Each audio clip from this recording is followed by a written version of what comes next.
welcome everyone. Thanks so much for being here. Really appreciate it.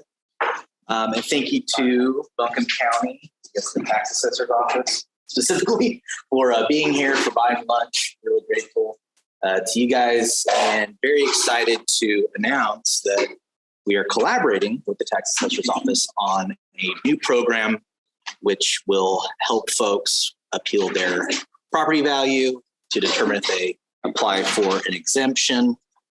And Keith is here to talk about the rollout of that program, the timeline, and just hoping to have you all get involved and help rally the troops so we can make sure this is successful.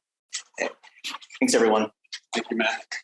Thank you, everyone, for joining us for lunch. I think everybody has one of the flyers. I will go through that with you. But first, I am Keith Miller, Buncombe County Tax Assessor. Been with the county tax office for 26 years. No, I don't know how I've done it that long. No, I don't know how I got into the tax business.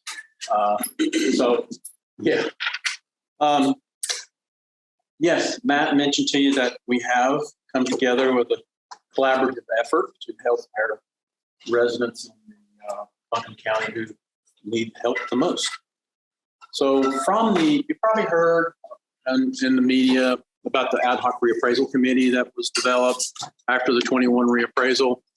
Some concerns coming from a lot of residents about inequities in the assessments and how it's done and how we could do it differently. And so the commissioners put together that ad hoc committee to go through that process.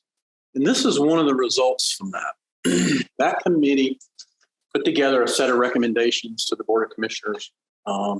And you will hear more about those recommendations if you're interested on October the 18th. I'll do a presentation to the commissioners and I'll talk to them a little more about where we're at with that. We took those recommendations and put together action plans for the recommendations that come from the committee. And this was one of them. And this surrounds a little bit of the community engagement piece and how we can reach out better to the residents of Buncombe County to help them better understand what tax assessment is about, why we do it, why we have to do it. There's a lot of things that surround it that people don't understand and maybe even have a little bit of misconception about. So that's part of the engagement. But with that, what we also hear is that there's a concern that our higher property owners appeal more than our moderate to low property owners. And is that reason because they don't have the knowledge to do it? They don't understand it? They don't know where to get the data? So as we reviewed that, so okay, if that is true, then how do we overcome it? And this was one thing with this association that we came up with, along with Fiscal Legal Services, also be part of the collaboration, is that we came to Matt and David and said, will you ask your members to join with us? And let's put together some, what we call appeal clinics, and where we could get some volunteers, such as yourself, who would, a couple of hours a week, would give some time to talk to residents who need help. And that's for someone who comes to you and says, I think my value is too high, but I have no idea. Is it? Are they truly being fair? And that's the important thing, is are we being fair? And if the worrisome part is, I don't want no resident in this county to just get their valuation, get their tax bill and say, oh, well, I just got to pay it. I don't know if it's right or not, but I'm just going to pay it. We should help them have more confidence in that it truly is a good value. It's a good tax bill. They're being treated fairly. They're not being asked to be paying any more than their fair share when they get that bill. So to do that, I think we've got to get out and give them some assistance. We got to help them be more confident in that. We also have communities within Buncombe County who do not want to come and see us.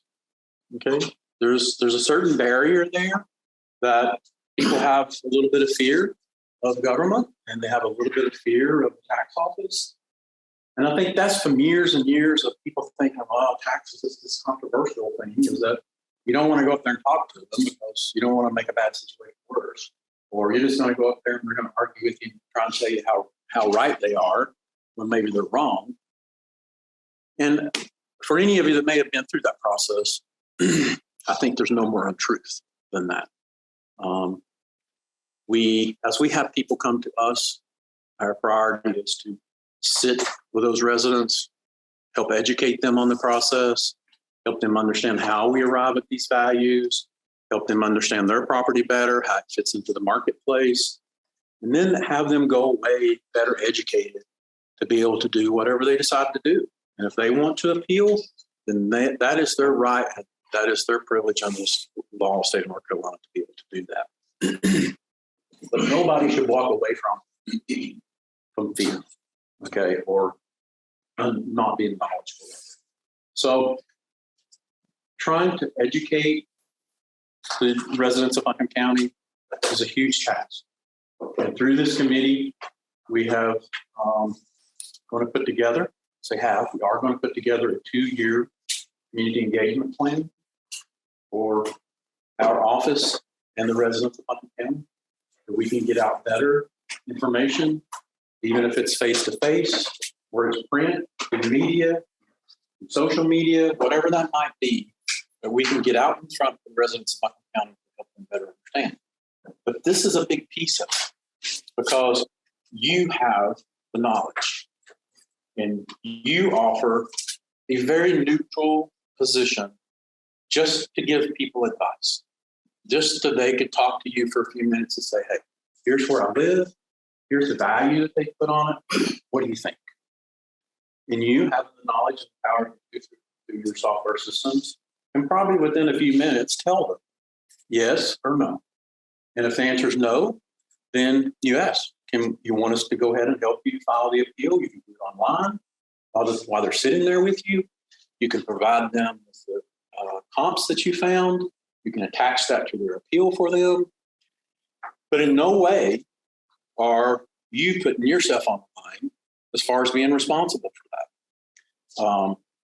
It's really just you providing a service to those residents who have no other way of being able to do it. That's what we want, is to open that door of opportunity for these communities. And we think that can work.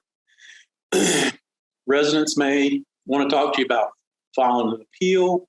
They may want to talk to someone about our exemption programs. How do I qualify? You think I can qualify for that? So you may get a lot of questions about things that they feel they might have an opportunity to do. We will have, as we go through this, as Matt and I set up the timeline, through November and December, we will be offering training for those who would like to volunteer. And through that training, we'll teach you about the appeal process, what that is from the legislative side as far as our state laws. How do we administer that locally? What does that mean to you as a property owner? And what the outcomes can be, what it is that we require in that. There's a lot of things that we can talk through to also give you knowledge, not only for this situation, but I'll bet most of you at some point, if you've been in this business long, have had clients that have said, what about this? And you might have said, I'm not sure. So we can also help you maybe be better prepared to talk to your clients about that as you go through the years of your career. We'll also help you better understand the exemption programs that are available for elderly, disabled, veterans. If the veteran comes to you and they say, well, I heard about this, then we just want to give you that piece of information where you're not trying to administer the program, but you can help them better understand what it is they need to do with that and how it might affect their value. Pisgah Legal has joined with us also to offer assistance that if the appeal gets to the Board of Equalization and Review, which is the local board that hears appeals, then Pisgah Legal could come in and help that resident from a legal side to say, here's how you present your case, here's your burden of proof, here's what you got to prove to that board, and here's what's going to happen. And even then, if they went to the state level, and the fiscal legal could also offer them some assistance there and being able to prepare their case to go to that level. So again, I hope you hear the whole idea around this is to help those who, first of all, maybe do not have any financial resources to hire an attorney. Maybe they don't have any financial resources to hire a consultant as yourself to say, hey, can you give me comparative market analysis, or should I go back to appraisal, whatever that might look like. That we are giving those folks in our communities an avenue to be heard. And with no fear, no Keith sitting in front of them, no Buncombe County government sitting in front of them, just you as clearly a neutral party, third party, just offering help. We think that's a key to making this successful. As we move along, what the timeline will look like, I think, is to ask for volunteers, communicate with Matt if you're willing to volunteer. We will set those trainings up through the months of November and December. The appeal period starts in January of each year. So in January, we will start this program as a pilot, and we will take the 4 weeks of January, and we will set it one day each week for at least 2 hours to open up to the community. So if we get a good response, then we'll move on probably up until April of doing the same thing, 2 hours per week until we get through that appeal period. So we will do the marketing on it to get it out to the residents to let them know this is available and how they can contact, how they can be in communication with someone here or in our office to see what kind of response. So let me talk to you a little bit about the appeal process. And that is, statute says, as far as an appeal process, you might have heard us call sometimes an informal appeal. And an informal appeal means that the assessor has the statutory authority from January 1 until the Board of Equalization and Review convenes to make value changes for good reason. And there's only a few reasons that can happen. And the statute tells those reasons that it can happen. And the only reason is for a physical change in the property, or you've been able to prove to me that it was an arbitrary assessment, or there was an error, or something like that. There has to be good reason to make that value change. Then we go to what we call the formal process. The formal process is the Board of Equalization and Review. That's 5 members appointed by the commissioners, and they sit in place of the commissioners. So a lot of counties, the commissioners are the Board of Equalization and Review, but not in Buncombe. So that board then we hear your appeal from a formal process. And in that formal process, if you go there, it can be kind of intimidating, because now you got this 5-member board sitting in front of you. They're all real estate professionals and attorneys who are going to listen to your appeal. And now you got to decide, what am I going to do? What do I say to them? How do I present my case? What do they want to see? These are all things that you got to plan for. Because that board is not going to help you prepare your case.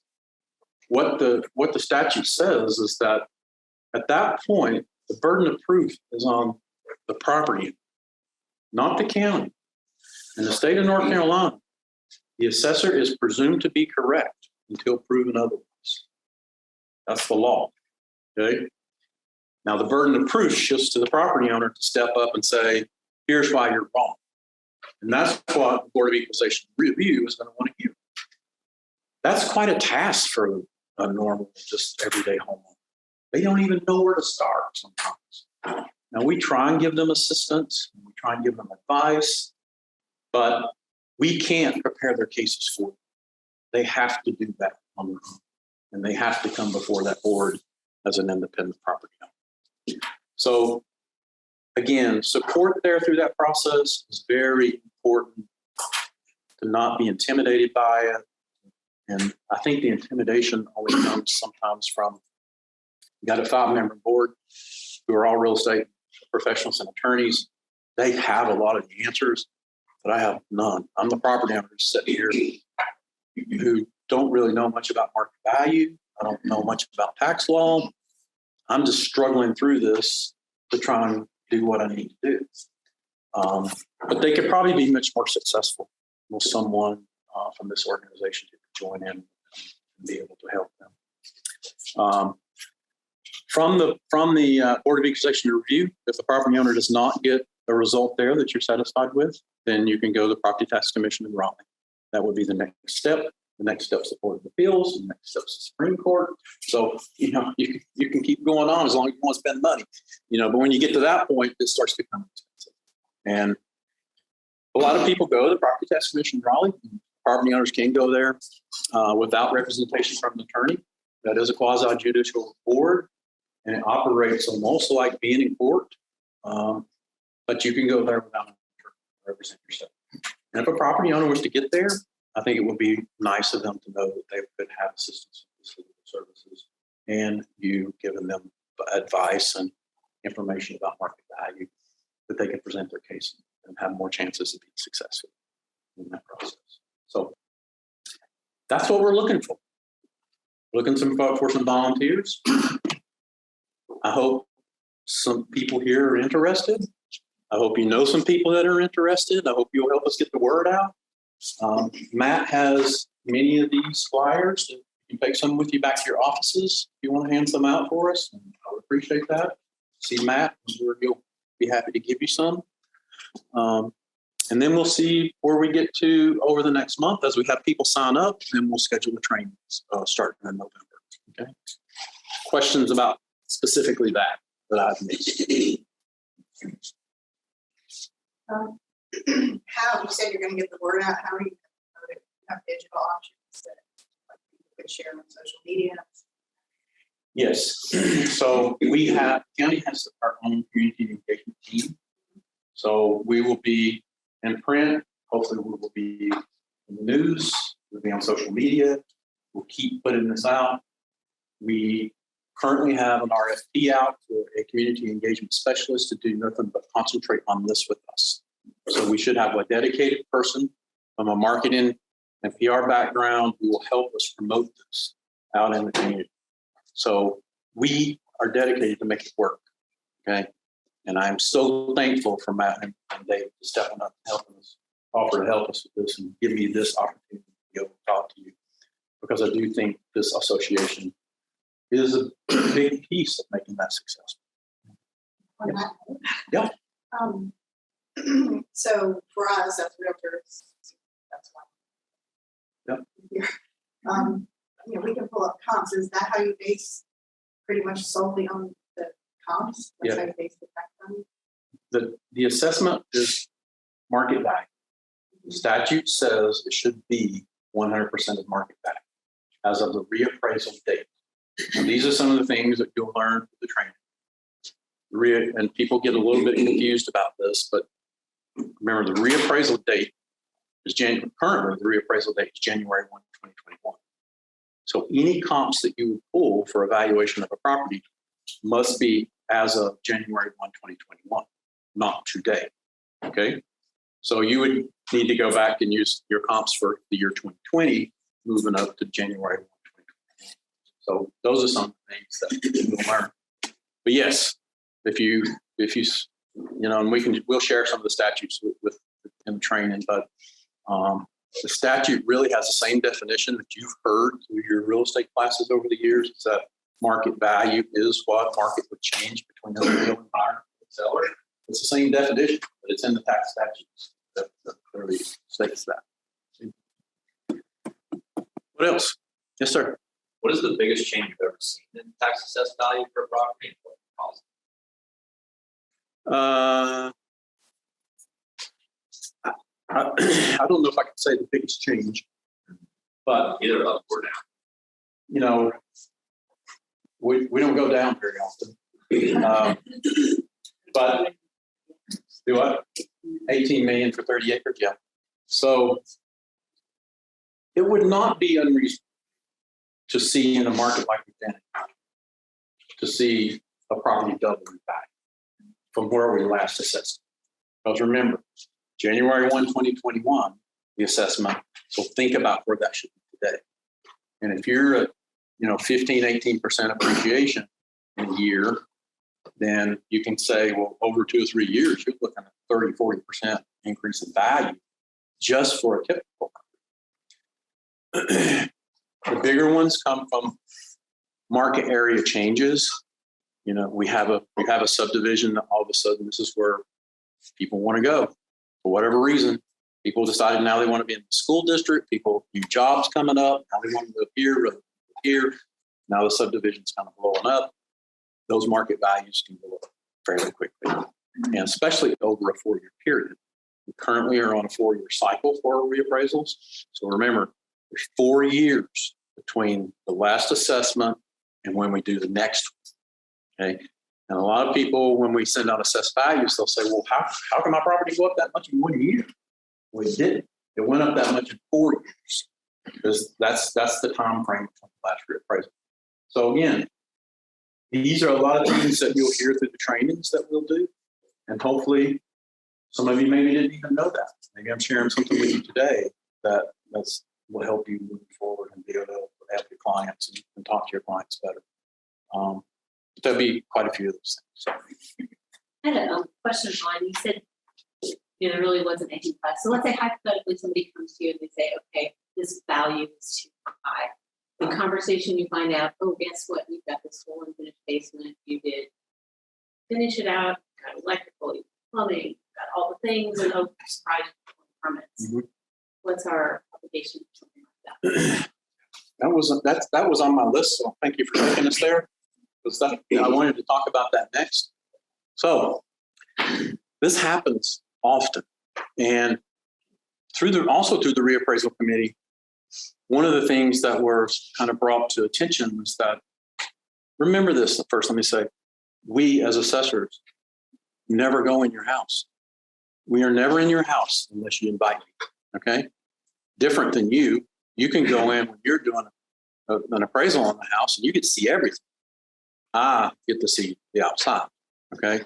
Therefore, our data related to the interior of those homes is not always the best, because there's things that I don't know. There's things I can't see. There's things the property owner don't tell us. There's basements finished I don't know about. There's basements maybe finished over the years that's never reported. However, people will say, well, Keith, that's your fault. That's your job. Well, actually, it's not, okay? The statute says it is your job as the property owner to report changes made to your property every year during the regular season. It's your responsibility to tell me that you've done that. Now, what happens when we discover that it's there? There's a process in the statute that's called discovery.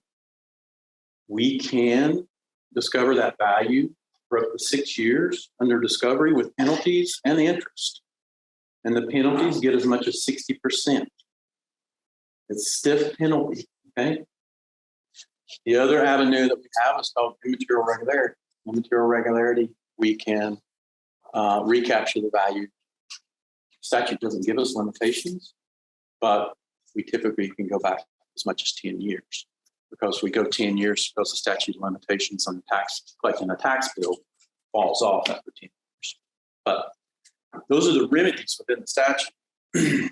Now, what does that mean to you? We currently have cases that I'll share with you.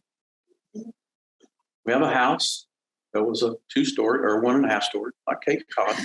And some of you probably remember, SEMA went through that time with like all-frame modulars that people would buy, a 1.5-story Cape Cod, but they'd never finish the upstairs. So when we go there as new construction, we list that upstairs as a utility, because that's all it is, a storage. But then over the years, somewhere along the way, they decided they're going to finish that upstairs, and now it's living. So now they've increased the square footage probably about 50% of the total. But they never told me that they did that. They never reported that to me as a property. However, when we find it, then we will discover it for that 5-6 years plus penalty, and which can create a tax bill thousands of dollars. Okay. Now, here's your nightmare. is that when I find that, maybe even from the sales transaction that comes up from the new owner or something, that discovery bill attaches to the property, not the property. So now you've sold the property. You have a new owner there who has no idea the prior owner never reported those improvements until they get a bill saying, you owe me taxes. And they're kind of like, I don't owe you anything. Go to the prior owner and get it. But there is no way I can collect from the property. Because remember, tax bills attached to the property. And when you became the owner, you assumed that lien on that property. There's many property owners that's happened to over the years. And often I've heard the stories. They're going to call you and say, what am I supposed to do with this? Why didn't you tell me? Did you know this? They're going to go back to the attorneys and say, why didn't you know this? I mean, it becomes a big problem. And we currently have that battle. We have a battle now between two property owners. That scenario is exactly what happened. The prior owner will not step up and pay it, although really they probably own it because that's the time frame they own the property. They just walk away because there's no remedy to collect against that prior owner. Would their title insurance kick in? The title insurance, in my understanding, will only kick in if the attorney missed it. Okay? If there was a lien on the property already from the tax bill and the attorney missed it, then they would come back and pay it. But see, the problem is that I don't find out about it until the new owner's already in the property. Then I create the bill. That's when the lien goes on. So now you're past the closing. Nobody knew that was out. So how is someone supposed to find out before they purchase the home? And how are they supposed to find out? So Yeah. I would encourage any of your buyers to look at our property record card that's on the website. I think it might be incumbent upon the listing agent to take a look at that car. Yeah. And compare it to their square footage. Yeah. Of the house, the living area. I think that's going to kind of Yeah. what's liability, because it could come back later on, saying, you should have known that this was going to happen. So And I've heard that from folks who have got stuck with the deal. They've come back and said, why didn't the realtor tell me? Okay, I can't answer that question. Okay. But as a listing agent, when you look at that card, when you list it, and you see that I only have 1,000 square feet, but you know from your listing it's 1,500 square feet, now you have knowledge. That's material knowledge. Okay, could you be held responsible for that? I'm not an attorney. Okay, so I'm not going to go there, but I think that's I think that that's something you should be concerned about, and I'm not here to preach that to you. Okay. of course I think. Sorry, but the other part of the question is, if they discover that, is there any obligation for you? And if the statute says it's up to the homeowner to do it, then that's what the statute says. But I don't know what we're thinking here. And that's exactly what we're talking about, this concern about the volunteers. Yeah. So we put no responsibility on you. None. Okay. If you don't tell me, I'm not going to call you and say, why didn't you tell me? Or I'm going to hold you responsible because you didn't tell me. What I'm saying to you is that you should just communicate that to your property owner. Okay. It's their responsibility, not yours. Their responsibility. But the only thing I'm saying is that if you became knowledgeable of it and you didn't go back and tell them that they needed to report it, then I don't know. If I was in your shoes, I might say, well, do I even want this listed? Because now you're creating a problem. So I know I had a realtor call me one time and said, I'm getting ready to take this listing. I know that the basement's not listed. The property owner asked me not to tell you, so I'm not going to tell you. But what's going to happen? That's the bigger thing they want to know. What's going to happen if I don't tell you?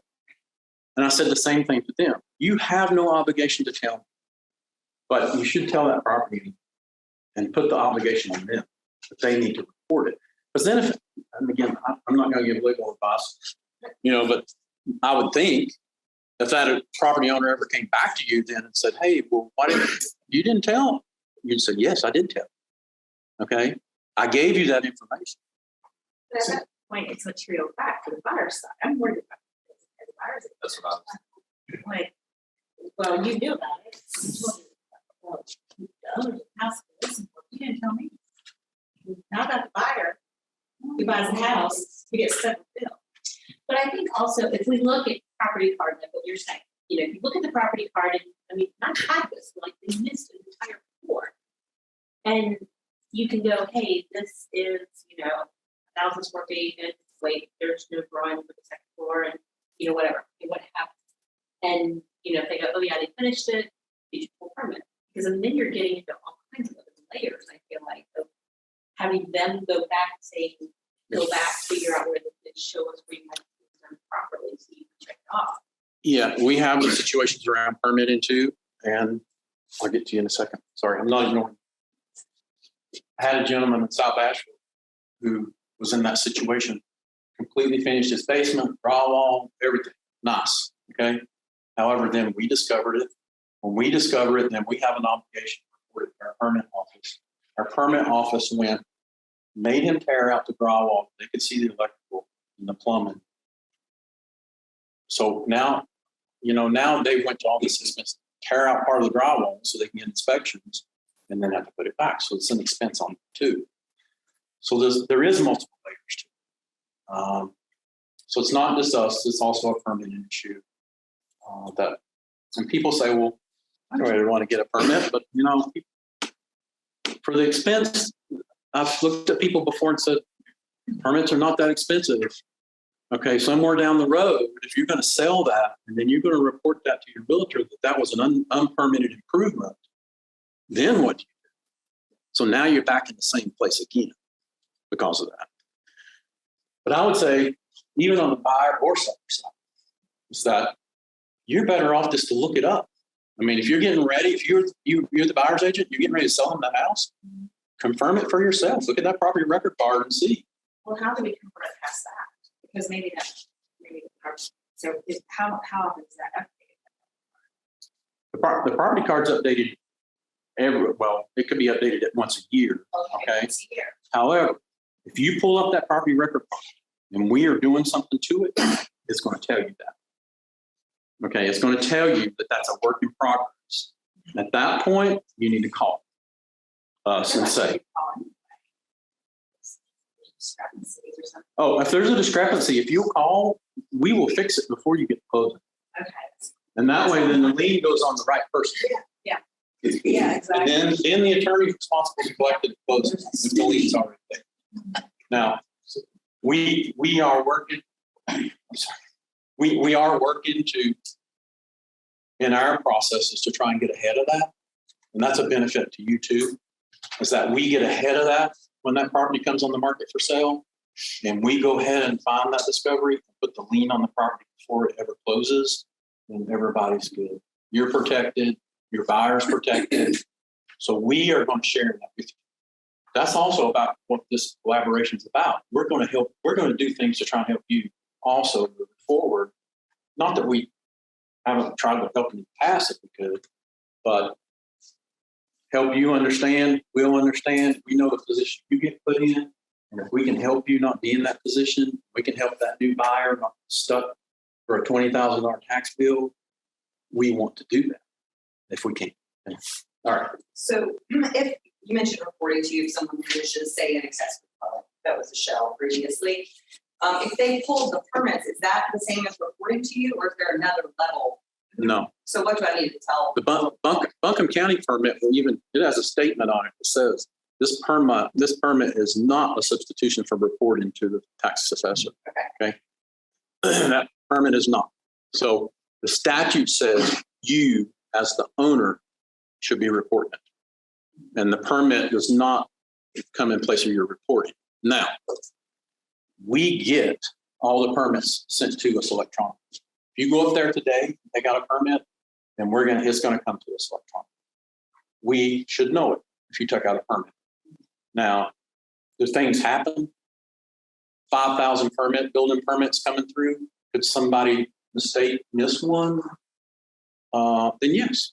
Okay, so the buyer still needs to make sure that we know. There's a form online or something where they can just say, hey, we finished out this accessory dwelling. Yes, there is a place on what we call the property record card. It's nice to meet you. Join us, Jonathan. There is a place that you can report that online. There's email links on our website. If you want to send it directly to me, you can send it directly to Lisa, who's our real estate manager. Lisa Curbo, our real estate manager. You can send it to Lisa. There's many ways you can get that to us. You can call. You can get it to us if you find it. And we will respond back to you too to let you know what's happened and how we ran into the problem. Sorry, to the extent possible, can you repeat the question? I guess people on Zoom can't hear the question. So Okay. just if you can. Yeah, so the question was, if you take out a building permit, does that satisfy the reporting requirements for the property owner? And the answer is no. The permit does not satisfy the reporting requirements. The statute says you as the property owner must list those improvements with the assessor every year during the regular listed period, which is January 1 through January 31, every year. Okay? Talk about the flyover. Yes. Seems to me we can get rid of most of our liabilities. We have no responsibility to report to you, and it's the homeowner's responsibility. We just tell the homeowner in writing, there appears to be a big discrepancy in square footage. Now, you have the obligation of reporting this to the tax office, et cetera. As long as it's in writing, we're basically covered. We have no obligation to do all David? disclosure. That's particularly from the listing agent side. And specifically, if this is not on your list of things to do, taking the listing, it better be that. So you better take it. And if you discover the discrepancy, let both property owner know, as he said, and you're going to list it, and then the last. Yeah. You guys have a great MLS system. And there's a lot of different ways you can put that in there. Even if you just put it in your notes and says there appears to be a square footage discrepancy between the actual and the tax assessment, then I don't know, does that cover, does that cover them? It's not for me to tell you, okay? I'm just making a suggestion to you, because there are ways that I think you can protect yourself. Just to clarify, so that is material that we're required to. Yeah, look at that discrepancy. Measure. And here, I don't think you can claim ignorance. I mean, you can't say, well, I didn't know. Well, you should have found out, because that's part of what you're supposed to do. Well, the bond is on both Sure, sides. both sides, but it starts with the listing. You can cut your liability and still have a really nice point. Absolutely. Yeah. Yeah. Oh, I'm not put down. Yeah. This is called homework. This is stuff you got to do. Yeah, and I'll quickly share with you, tell you that I have solved discovery bills in excess of $50,000. Okay, so you can imagine how upset your buyer's going to be if they get a bill for $50,000 because of a discovery. When if we just communicated, we'd have fixed it. Yes, sir. I'll say, you take a list and it becomes known to you prior to closing that there's a big discrepancy. You're going to go conduct this discovery. Number one, how do you gain into the house to see what the problem is? And number two, how do you know that you can go back? Statutorily, you may be able to go back 6 years. When did that improvement occur? How can you document this in 6 years old? Yep. And we asked ourselves that question sometimes, what we're going to do when you tell me that's there, we're going to send somebody out there and they're going to knock them. And they're going to talk to whoever's there. If that's the property owner's there, we're going to talk to them. Even if the property owner won't respond to us, we can put an assessment on the property. Now, I will tell you is that I have had properties over the years which property owners lock us out to the gates. Okay, you can't come in. I'm not going to tell you what's here. You can't come in. Now, we do have aerial photography, and I'll share more about that in a minute with you. I can put an assessment on it, and then it's up to the property owner to prove I'm wrong. Yeah. Okay. There you go. Yeah. So same thing. If I think the upstairs is finished, and I don't know it, and they won't communicate with me, then I can put an assessment on it, and it's up to them to come and prove me wrong. Okay. So we will fix it. If you call me, we will fix it. And we will make sure if that's your listing and you just took it, and you know this is a problem, and you can let us know that, or tell the buyer to let us know that, we will get it taken care of, so it's not a problem for you to close. So if somebody gets stuck with an $8,000 bill, they weren't expecting, how do you work with them to pay that? There's, that bill would become due immediately. Okay, there's no grace period. So the tax collector will try to set up payment plans if it's possible. But I can tell you is that if the bill still has to be paid within a reasonable amount of time, if it's not, then the collector has the authority to go through the records to collect it.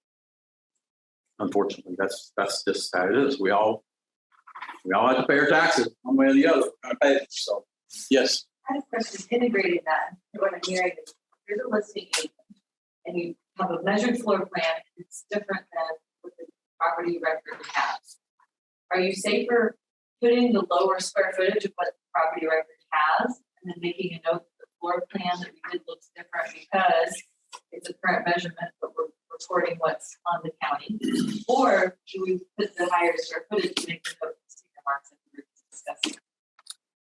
I don't know that I should tell you that answer. Yeah, if you want to ask these guys or, you know, Measuring the real number. yeah, And okay, then make a note of the sticker marks. What? okay. All right. Did I miss anyone? Well, I have one more question. So if someone, just so I understand, if someone finishes an improvement in September of 1 year, they don't report it to the tax office till January 1 and 31? You can go ahead and report it, but the regular listing period, the statute says is between January 1 and 31. That's when you should report it, and that's your opportunity to do it. But if you're in November, you can send us information, tell us it's there, and we'll go ahead and do it. We don't wait till January necessarily to do it, but the statute says that's the regular listing period. So how do we try and do some of these things to not allow this to happen? Again, I can't come in your house. That's always going to be a problem for the assessor. We cannot come in your house. I can't see through the walls. I can't see in your windows, or I might, but I'm not going to. That's always going to be a problem. It's what's interior. Now, we do today also get most of the blueprints of new construction. We get those sent to us electronically with the permit. So if you're building a new house, we typically can see somewhat's inside of the floor plan. We can't see the finishes or anything you may add in the construction process or anything you may change. So that does change over time. But I can't see if you have marble floor or you have vinyl. I don't know that. Okay, it's not going to tell me that. We try new constructions to get on site. If we can get on site while the house is under construction and talk to the contractors, we can learn a lot about what's there to do a better job. So we do try that. We also, every 4 years, we do our flyovers and we do what we call Change Finder. And what Change Finder does is that it takes that aerial photography of your house and it creates a footprint of it. When it creates a footprint, then we take the footprint of the current flyover, compare that footprint to the last flyover to see if there's been a footprint change. So we can typically find if you've added on an addition because the footprint's changed. But if you finish the upstairs, still, I have no way. We have no way of seeing this in the roof. Okay. We possibly have some other tools that we'll put in place moving forward that will help us with that as far as sketch check and some stuff like that. So to do a better and better job. And doing that better job, people say, oh, you're just looking for more money. No, I'm looking to do the right thing. Okay. And that's also the right thing for you. It helps you and your business the same as it makes sure that everybody gets a fair share in property taxes. So there are things like that we do. We do what we call pictometry when we do flyovers also. So we have views of your house from a 45-degree angle from the air. So I can also see the sides of your house, not just the roof. So I can go all the way around the house and I can see the sides. From that tool, so we can measure decks or something that maybe we don't have. So we do Also, street level photography. So we drive 1,000 miles of actual roads once every 4 years, take street level photography. This helps us identify and work appeals. So if we get an appeal, you tell us you have a hole in your roof, or somebody vandalized your house, you have paint spilling off, or whatever it might be, we can quickly pull up that street level photography and take a look at your house. We can see 3 sides. We can see the front and each side. We can't see the back in street level photography, but it also helps us do a better job of identifying these issues. Within that identification, landscaping, driveways, things like that come into play? No. We consider that to just be somewhat of the norm. The only time that we do look at site improvements sometimes on rural parcels, not necessarily on city lots, but rural parcels, a lot of times we will add value to for, if you've built a mile driveway in and graded out for a house site, got it ready, well, then the assessment may change for that, but not within the city. So what if you are listing a home and you see that there's a difference, you guys come on, like, how do you told them about this, or what's going on here, and they say, oh, no, okay, we will right now. Doesn't matter. I know it As far as doesn't matter. telling us right now, Right, if they go in and they say, okay, for these improvements, they inform me. Yeah. So then what takes place? yeah, so wherever we're at within the year, okay, our appraisers will typically either contact that property owner or we'll go to the property and knock on the door. We will now start a conversation with the property owner one way or the other. If we don't get a conversation, then we will just add what we think is correct. I mean, if you do, because So- it may be like, we didn't know we should do that. I think Yeah. I'd love it to. So, okay, Well, fine. yeah. So you come in, you look at it, and what happens? You go back. Yeah, we will You do. we will go back and reassess the entire value for whatever that had For that year. for that year and any prior years that we think was there. Okay. So So they would have to do things to show you Right. what was done. So we're going to ask them. And we've even had people bring us receipts from Home Depot and say, here's the receipts, got the date on it, I bought the drywall. So it helps us start establishing a date because they didn't take out a permit. Or if they took out the permit and I didn't know about it, go back to the permits. But we do as much investigative work as we do appraisal, okay, to try and figure these things out sometimes. So, you know, the job's a little bit different than some people, most people probably. Just to bring it back to context, this clinic. The expectation, of course, is to be comps. Yeah. And I think you could have a shot at. Yeah, so let's do get back there. Thank you. But I'm happy to conversate with any of you at any time you want to conversate about it. You have my card, you can call me.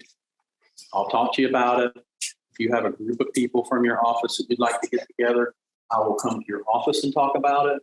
You can come to my office and talk about it. So if I can help you with that, then I will be happy to help you. So let's get back to this. Yes, sir. So most of this conversation is about residential property. You think any percentage of this counseling would be about commercial property? We do that too. Yeah. So commercial property, often the property owners will come to us from a commercial standpoint and say, let's just talk through it. What does this look like for me? Or what does this mean on the assessment? Or what is it they want? Now, commercials, of course, even in the assessment, the appeal process is just a totally different avenue to take. Okay, because we do on commercial properties, we do value those on the income approach. So I'll give you a little scenario of what that looks like. Let's say you own the Grove Park, and you came to me and said, hey, Keith, I want you to give me a value on the Grove Park, but I'm not going to tell you. I'm not going to let you see the rooms. I'm not going to tell you what the value is. The average daily rate on the rooms are. Just give you an assessment. Well, believe it or not, that's what we do. That's what we do.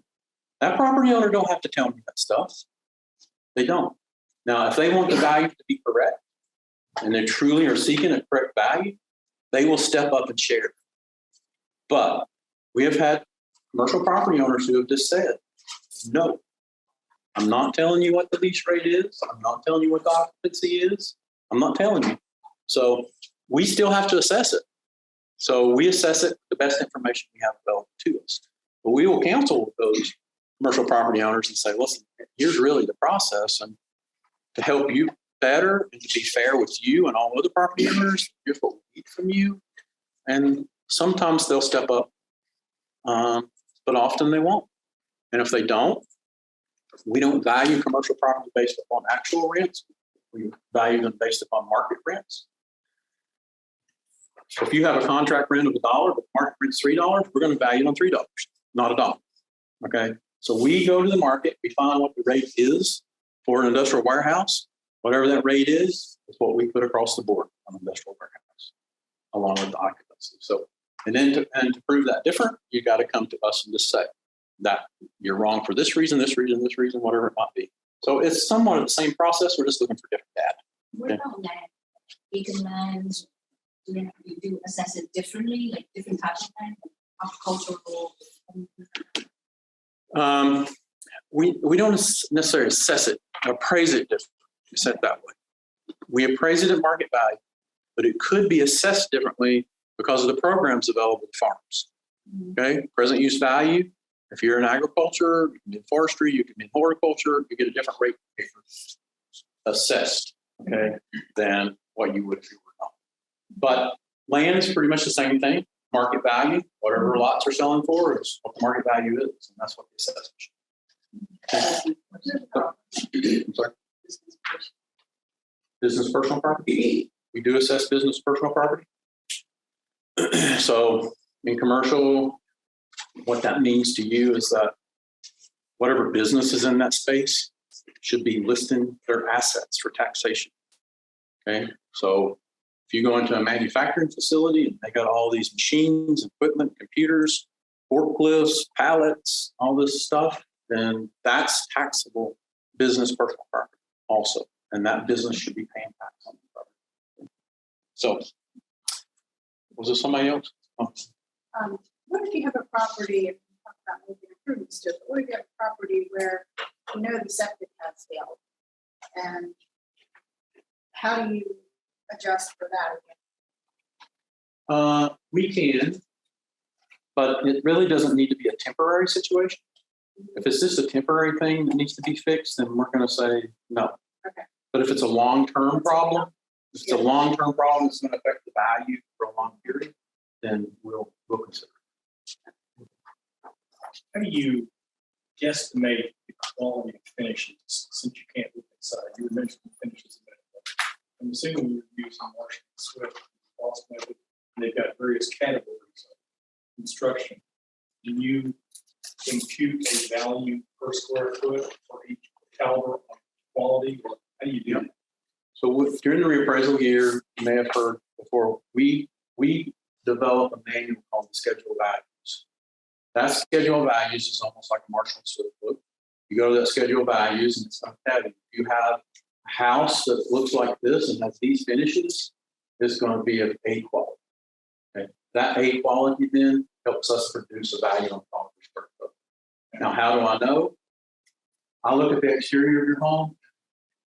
Most of the time, except for very high-end homes, we can make a pretty good estimate of what we see on the outside flows to the inside. So you're not taking neighborhood into consideration? Yeah, neighborhoods.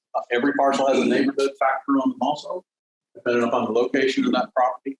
Okay, so it's a location factor. So yes, you can't. That prevents you from having a house, an average quality house in Black Mountain, and then having an average quality house at the same house in the city of Asheville neighborhood and having the same value in both of them.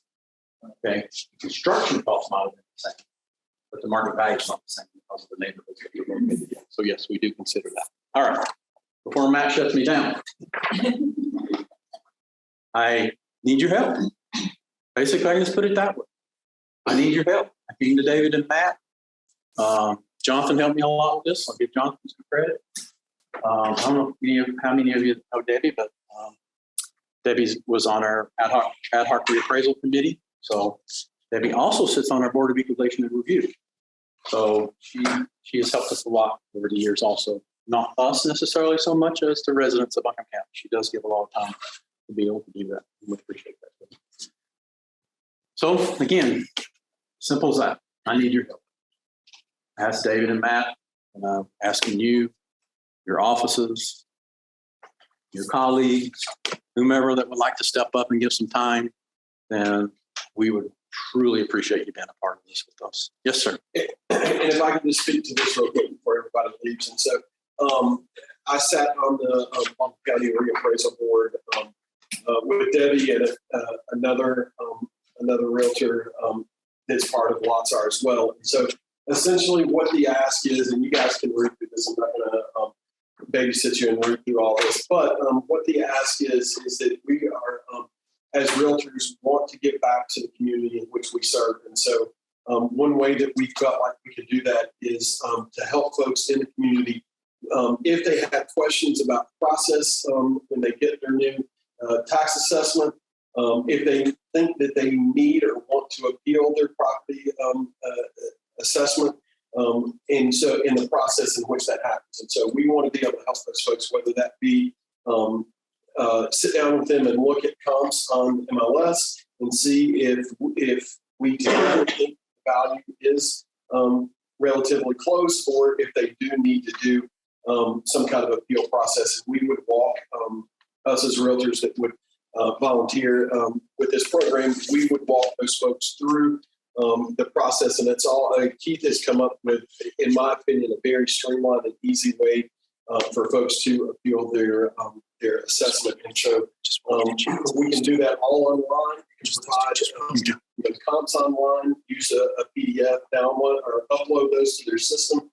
Literally everything that I've run through these just to where I can speak intelligently to a group like this. I literally can run through the comps and key system on the Buncombe County website in less than a half hour. And that means going through the comps, talking to the folks that are thinking about doing an appeal, and then inputting everything into key system. So, so we do need everyone's help.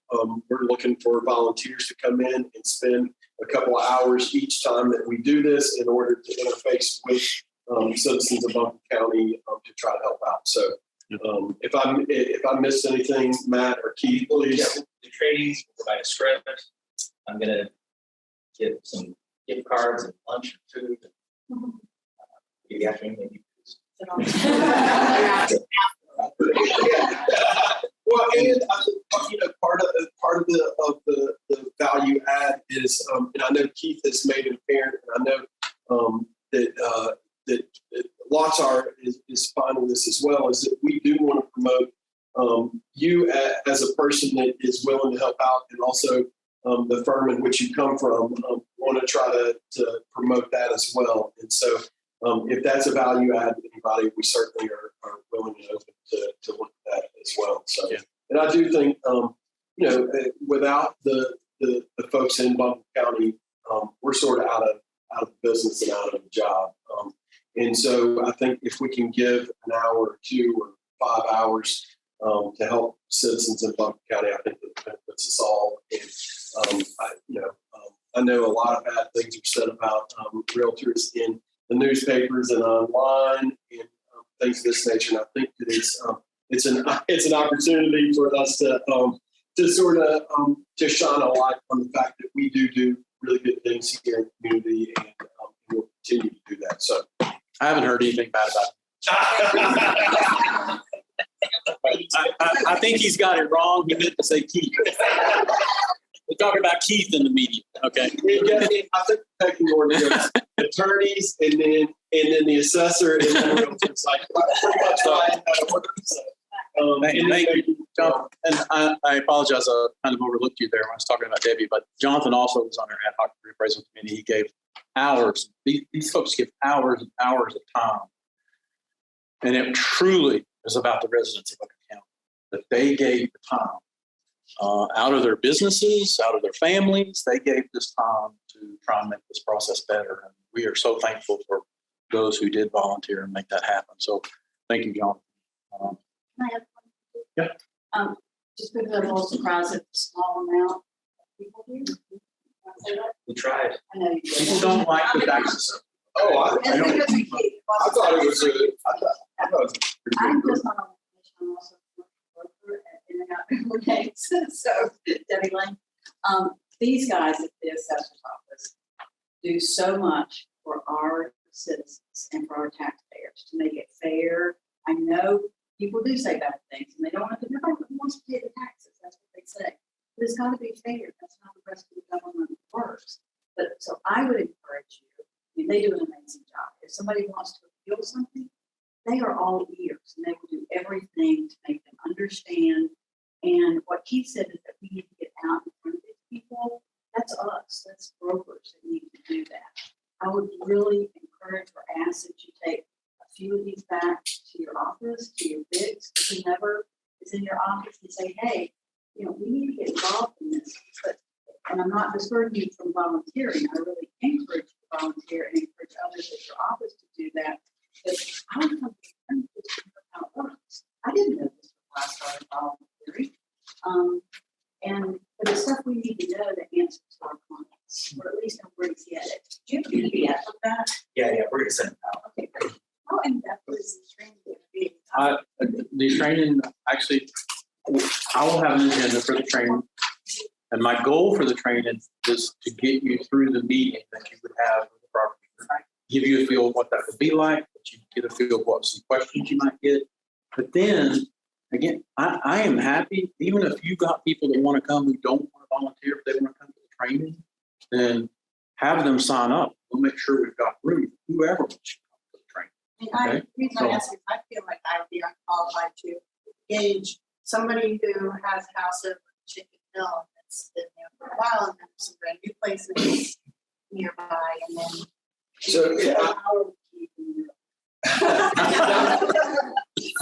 I have volunteered to, so I'm gonna, and so I'm a licensed appraiser as well as a real estate broker. So certainly understand what that process looks like. And I told Keith and also David is that I'm totally willing, I'm gonna volunteer to be here at those sessions so that if folks do have, if you as a broker maybe don't feel as comfortable about the process, that I'm sitting right there and able to help out and sort of lend a hand. And so I will be here, and I think the way we talked about it for the first few sessions, just to sort of lend a hand and try to help out. And if needed further, then totally will be here. But I think with your expertise, but everybody else's expertise in this room, this is a very streamlined process and pretty easy to tackle. So I think don't let you'll it find- intimidate. I think you'll find that to be true. And they will also be somebody, either myself or somebody from our office that will be available for you also. We're not just going to throw you out there. We will be there also as your support. All you got to do, I don't know, we'll be in the room because people really don't want to see me. So We'll see what you. I can be back in one of these back rooms. If you have a problem, just come back there. Yeah, the green. Make sure you know that. So, We'd like this to snap. yeah, okay. And if someone appeals in Buncombe County, and they also are in the Asheville taxing district, is it automatically appealed to Yes. Asheville? Okay. Yes. And I'll say this, a lot of people don't know is that the cities in the state of North Carolina do not have the authority to make assessments. They have to accept the assessments from the county tax assessor. Okay. So it spills over. A couple of quick things here from the chat. Can you share the reference or link to the North Carolina Statute on Property Appraisal? And that is Chapter 105 of the North Carolina General Statutes. I was hoping the January process will be further explained as to the best way to appeal in-person meetings or emails. And Byron, I'm happy. I don't think Matt's going to give me another hour. So let me do this. Keith.Miller@buncombecounty.org. Okay. Send me an email, Byron, and we'll talk. Okay. I'll help you through that. And Philip says 2 years ? Wow. I'm not sure what did I say related to 2 years? I'm not sure what that was about. So 6 year. I'm not sure, but, Philip, you have me, you have my email now. Email me and expand upon your question, and I'll help you with that. To you.